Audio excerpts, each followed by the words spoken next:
hai mẹ đứng xích rồi xích rồi hai ba nó xích luôn xích rồi thì nó xích luôn rồi rồi hai mẹ nhận lấy rượu có đấy à rồi nhưng mà nhà mình nhìn con nè nhưng mà mấy à ơi rồi hai mẹ cùng lên con đó nha. hai mẹ chầm tới cộng ly luôn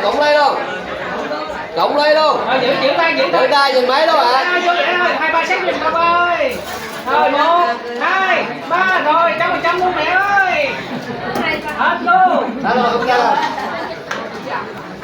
Rồi hai mẹ bắt tay con đó nè. Rượu lần này ngon ghê. Rồi con mẹ ơi. Mẹ ơi. Rồi mời hai ba vô. rồi ba mẹ ở chỗ cho ba vô